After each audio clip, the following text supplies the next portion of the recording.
Salut les amis, bienvenue sur Codeur Passionné. Nous commençons donc cette formation avec l'installation de notre projet. Si tu es ici pour la toute première fois, je t'en prie, inscris-toi, abonne-toi, like la vidéo et n'oublie pas de commenter, de me donner, partager avec moi tes impressions. Donc pour commencer, je vais créer mon projet. Donc voilà, j'agrandis un peu mon avis de commande. Donc je vais me diriger dans le dossier qui va me permettre justement de créer le projet. Donc ici, c'est projet formation. Et là, je vais créer un nouveau projet Laravel. Donc Laravel New, je vais appeler mon projet Lara Inertia. Voilà, ça sera le nom de mon projet. Une fois mon projet créé, donc je vais ouvrir Visual Studio Code.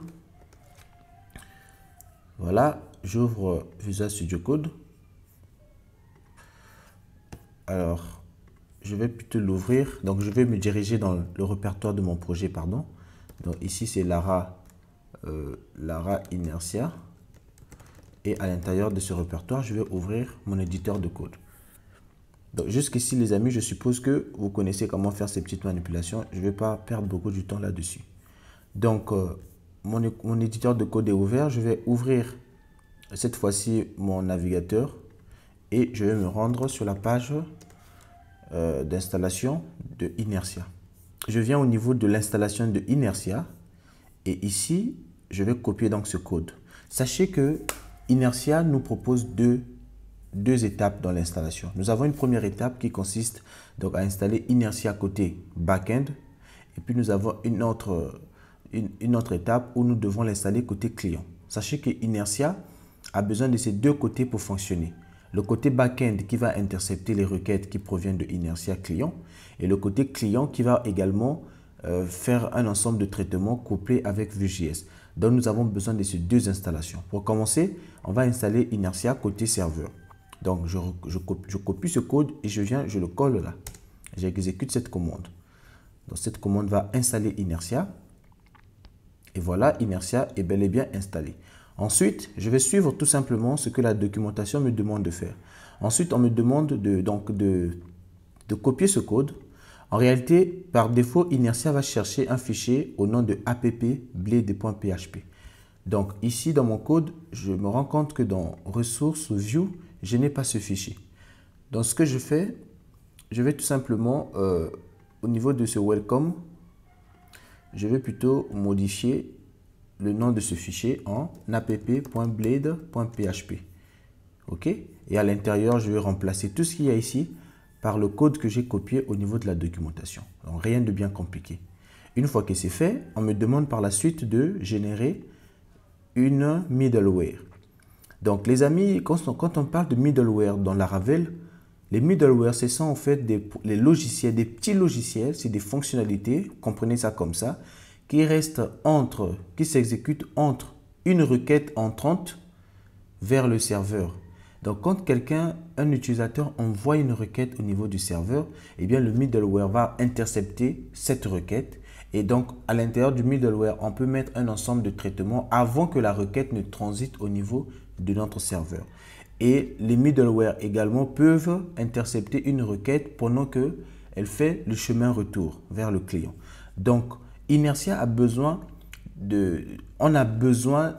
on doit générer une middleware Inertia et la mettre là où on nous le demande parce que Inertia a besoin, à chaque fois que l'on envoie une requête, elle a besoin de savoir est-ce que c'est une requête qui provient d'un composant ou bien on va dire une requête qui a été marquée de type Inertia ou bien c'est une requête normale parce que nous sommes dans Laravel, donc nous pouvons avoir des requêtes qui n'ont rien à voir avec Inertia, mais nous pouvons aussi avoir des requêtes qui sont initiées par les composants, par notre client Inertia. Donc Laravel a besoin de connaître de quelle requête s'agit-il et c'est pour cela que nous créons la middleware Inertia et que nous le renseignons à l'intérieur du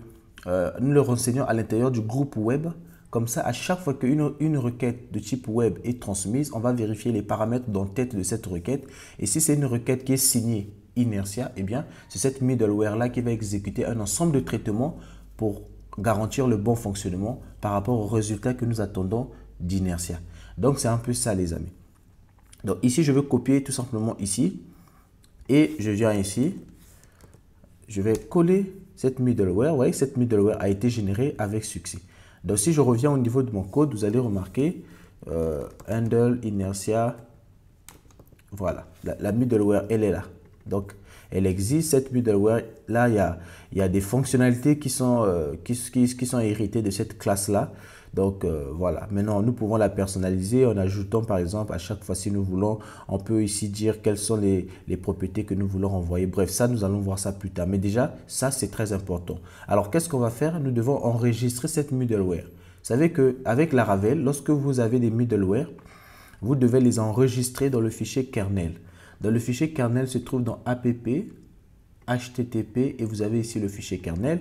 Donc à l'intérieur, on va chercher le groupe web. Le groupe web, il est là. Donc ici, ce sont l'ensemble des middleware qui sont exécutés automatiquement à chaque fois qu'une requête web transite au niveau de notre serveur.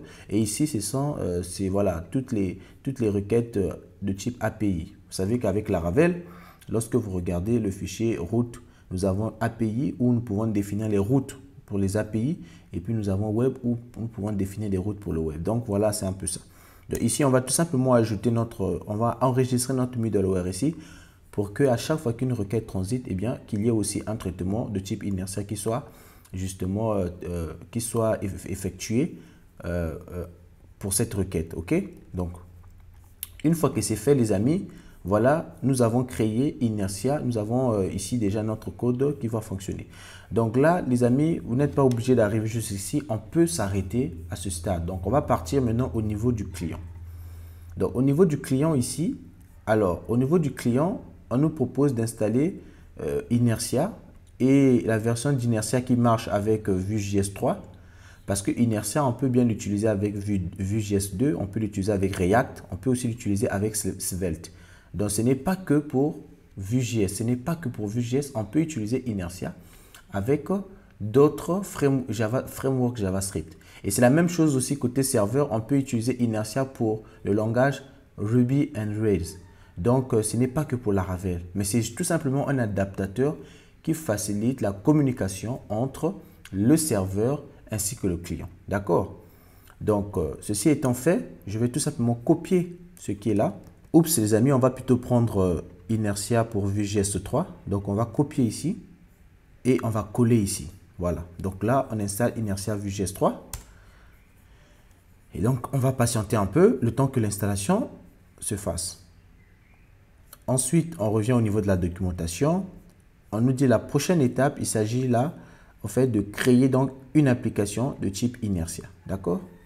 Donc, une application de type Inertia. C'est ce que nous allons faire. Donc, je copie déjà ce code et je viens ici. Pendant que le monsieur est en train de tout installer, je vais donc m'empresser au niveau de mon fichier, correspondant. Donc, ici, en l'occurrence, ressources, le dossier JS, on a le dossier app.js.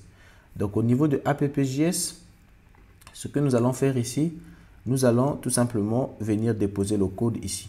Alors, vous pouvez enlever l'importation de ce fichier.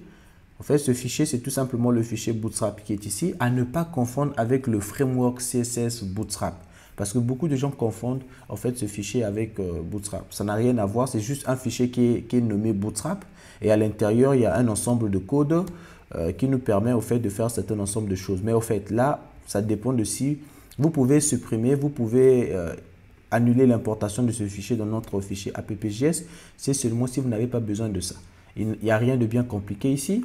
C'est tout simplement, nous sommes en train par défaut de rendre global les fonctionnalités de Lodash à partir donc de cette variable underscore. Et puis nous importons Axios, qui est une librairie qui permet tout simplement de faire des requêtes HTTP depuis le client.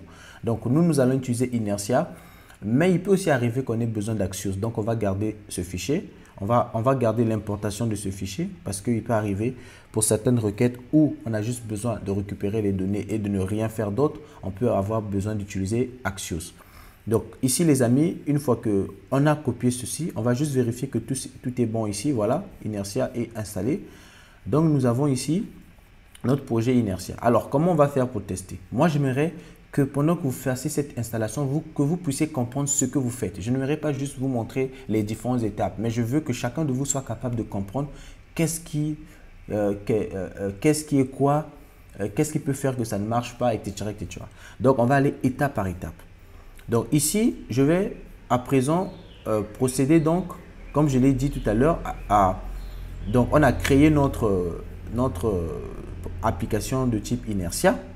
Et donc, pour tester que tout marche, on va exécuter le npm run dev. npm run dev va permettre de compiler notre projet et de se rassurer que le JavaScript marche correctement, ainsi que le CSS. Donc, je vais exécuter.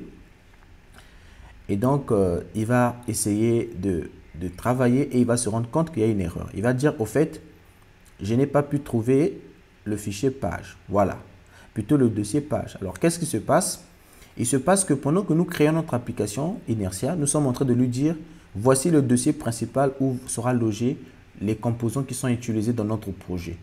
Et donc, à l'intérieur de ce dossier, tu vas faire tout simplement la boucle et tu vas au fait récupérer chaque composant. Tu vas interpréter chaque composant en un JavaScript qui est simple et c'est ce que tu vas finalement mettre dans le fichier app.js qui sera public ici. Donc, je vous explique. Le code que nous allons écrire, ça sera du Vue.js. OK? Et donc, le navigateur, par défaut, ne comprend pas le Vue.js. Ce qu'il comprend, c'est le JavaScript natif, le JavaScript normal. Donc, nous avons besoin, en fait, que le Vue.js là soit transformé en du JavaScript simple. Et donc, au niveau de notre projet, de notre application Inertia, parce que c'est cette fonction qui permet de créer l'application Inertia, nous sommes en train de lui dire, voici, tu trouveras un dossier où tu auras l'ensemble des composants qui sont utilisés dans notre projet. Cependant, déjà, le dossier n'existe pas. Voilà pourquoi il est en train de nous crier qu'il y a erreur. Donc, on va commencer par créer le dossier. Le dossier, on le crée dans le dossier JS ici. Donc, ici, je vais créer le dossier que je vais appeler page. D'accord? Et à l'intérieur de page, je vais créer un composant Vue.js rapidement. Je vais juste créer un composant que je vais appeler test Vue. OK? Et là, à l'intérieur de test Vue, rien de bien compliqué, hein, je vais juste créer un template. Et ici, voilà, une div. Et là, on va créer une H1. On va juste dire ma page test. OK? Voilà.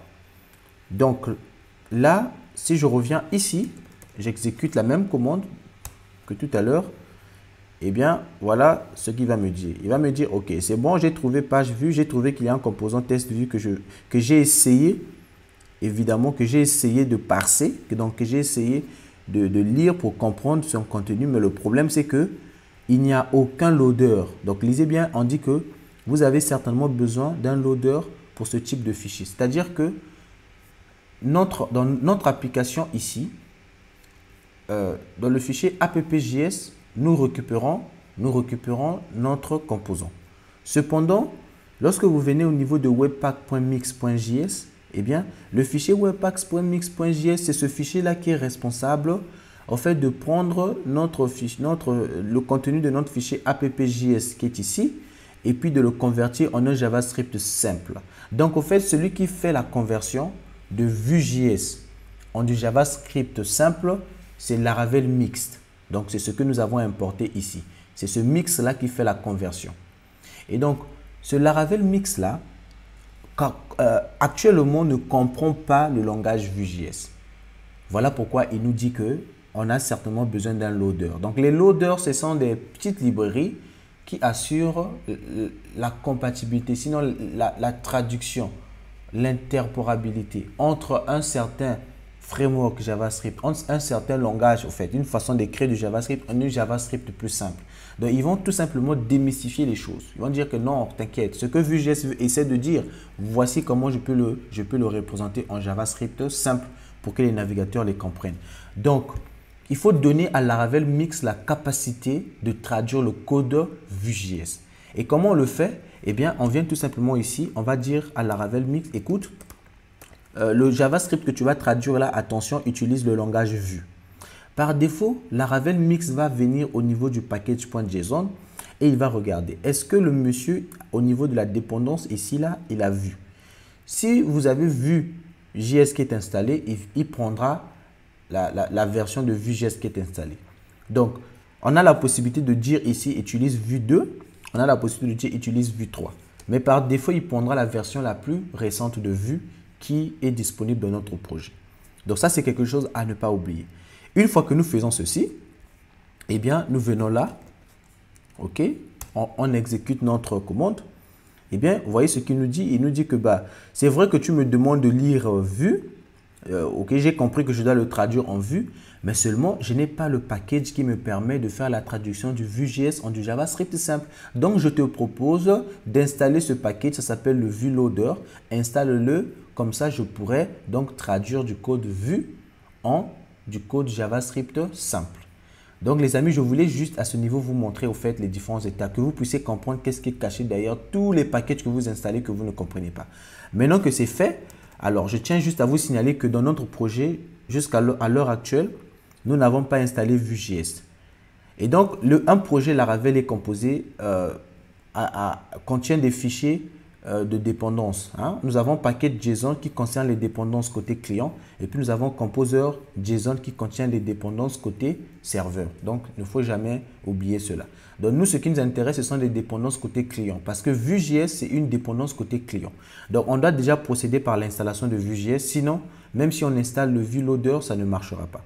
Donc, ici, par exemple, en ayant exécuté cette commande tout à l'heure, il a inséré le Vue Loader, mais la version 16. Donc, je vais tout supprimer. Je n'ai pas besoin de cette version. Je vais tout supprimer et je vais revenir là. On va refaire l'installation donc de Vue.js. Donc, on va faire npm install save et puis on va mettre Vue. Donc, on va déjà installer le Vue et puis on va installer Vue Loader qui est indispensable pour la traduction du code Vue.js en du code JavaScript simple. Donc, voilà, en mettant Vue@next, on est en train de lui demander de prendre la toute dernière version de Vue.js. Et en mettant "-save", nous sommes en train de lui indiquer de venir enregistrer notre dépendance au niveau des dépendances fonctionnelles ici. Sachez que nous avons deux types de dépendances clients et même au niveau de serveur, c'est la même chose. On a les dépendances de développement et puis les dépendances qui sont importantes pour la production. Donc, nous, Vue.js ici, c'est important pour la production, donc on met save. Bon, par défaut, quand vous ne mettez pas save, ça va tous dans cette partie-là. Bon, ne vous inquiétez pas, c'est juste un détail de plus. Donc, on installe Vue rapidement. Voilà, Vue étant installé, on va installer cette fois-ci Vue Loader. Donc, Vue Loader, je vais l'installer tant que dépendance fonctionnelle, plutôt dépendance de développement, parce que je n'ai pas besoin de ça en réalité en production. Donc, vous allez juste faire save dev. Donc, le save dev va venir au niveau du dev dependency. C'est ici qui va installer notre Vue Loader. Donc, on fait la même chose ici, Vue Loader. On met next pour qu'il prenne la dernière version de Vue Loader qui est compatible avec la dernière version de Vue. Donc, on va exécuter cette commande, Vue Loader étant installé. Donc, je vais cette fois-ci refaire la même commande dans npm run dev pour me rassurer est-ce qu'il est capable de bien traiter. Et voilà les amis, tout passe. Nous avons notre fichier app.js et CSS qui est bel et bien publié. Donc, je reviens un peu ici. Au niveau de app.js, vous allez vous rendre compte que tout fonctionne correctement. Et vous allez voir que dans le dossier public JS, nous avons bel et bien notre code JavaScript qui est bien traduit ici. Là. Bon, les amis, si vous voulez avoir mal à la tête, je vous laisse venir lire ce code pour le comprendre. Mais en ce qui me concerne, je ne vais pas vraiment aller là-dedans. Donc, là, pour récapituler un peu ce que nous avons fait, donc le fichier app.js et le fichier, non, pas celui-ci, pardon. Oh. Le fichier app.js ici, c'est au niveau de la ressource, c'est dans ce fichier que nous créons notre application Inertia. Et cette application Inertia, eh bien, par la suite, elle est traduite par Laravel Mix. Donc, au niveau du fichier Webpack Mix, c'est Laravel Mix qui récupère tout ça, qui va faire la traduction de tout le code qui se trouve dans app.js, donc l'ensemble de nos composants et tout, et qui va finalement le convertir en utilisant le langage Vue. Il le fait pour le JavaScript, et puis Laravel Mix va également prendre notre CSS, il va le rendre en un CSS simple, qui sera aussi dans le dossier public CSS app.css. Et là-bas, finalement, c'est ce que nous sommes en train d'importer, si vous remarquez, dans notre fichier app.blade.php, qui est au fait la vue, le fichier Blade, donc la vue principale que Livewire va considérer comme étant la page d'entrée de notre application. Et vous avez remarqué dans le code que nous avons copié, nous avons ici une partie qui importe un fichier app CSS, mais ici, ce qui est intéressant, c'est de voir la méthode, c'est mix. Donc, la méthode mix, au fait, va tout simplement récupérer le résultat du traitement de Laravel mix là. Donc, ce résultat-là, c'est quoi? C'est tout simplement la création des fichiers app CSS et des fichiers app.js à l'intérieur du dossier public. Donc, en réalité, pour faire simple, le fichier app.blade ici, bah, c'est tout simplement, vous pouvez également faire ceci asset, ça va passer. Au lieu de mix, vous pouvez mettre asset, c'est la même chose parce que asset également vous dirige directement dans le dossier public et donc vous pouvez naviguer à l'intérieur pour inclure les fichiers que vous voulez.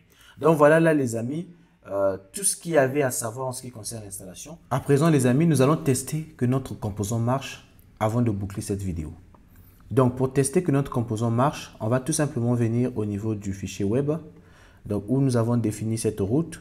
Donc ici au lieu de mettre view, on va écrire inertia. Inertia avec un petit i. Sachez qu'avec inertia, nous avons la possibilité de faire de deux manières. On peut écrire inertia grand I et là il faudrait importer donc la classe inertia et on écrit render. D'accord? Et là on peut mettre le nom de notre composant. Par défaut, cette fonction render va pointer sur le dossier, on va dire page. Donc nous tout ce qu'on va faire ici, c'est d'écrire donc le nom de notre composant en majuscule et voilà, c'est tout. Donc si j'enregistre, je reviens ici, j'exécute, je fais un artisan. Donc en temps normal, ça doit marcher. Donc je clique là, bingo, vous voyez, j'ai ma page test qui s'affiche bien. Ce message, si vous remarquez, ce message est chargé à partir de mon composant vu que j'ai créé ici. Je pouvais également, à défaut donc, je vais supprimer tout ça. À défaut d'importer inertia de cette manière, je pouvais également tout simplement écrire inertia ici. Eh bien, ça ne va rien changer. Ça va également fonctionner parce que inertia, c'est tout simplement inspiré de la façon de rendre les vues avec Blade en utilisant la fonction view. Ici, en l'occurrence, c'est inertia. Ou bien en faisant de cette manière view, render et on met le nom de la vue. Donc, c'est la même chose au fait, les amis. Voilà, libre à vous de choisir ce qui vous convient. Ok, je vous retrouve dans la prochaine vidéo où nous allons travailler cette fois-ci sur d'autres choses. Ok, allez, si c'est pour la toute première fois que vous nous suivez, je vous prie de vous abonner. N'hésitez pas à me montrer votre appréciation dans les blocs de commentaires et surtout les amis, likez la vidéo parce que c'est le seul moyen pour YouTube de recommander ma vidéo à davantage de personnes. Donc, si vous voulez vraiment me rendre service et que vous appréciez ce que je fais, je vous prie tout simplement, ne passez pas sur la vidéo prochaine sans avoir liké. Et même pour ceux qui téléchargent mes vidéos, prenez au moins le soin avant de télécharger pour les suivre en offline. Prenez le soin de liker la vidéo, c'est toujours important. Alors, je vous dis à la prochaine vidéo. Ciao!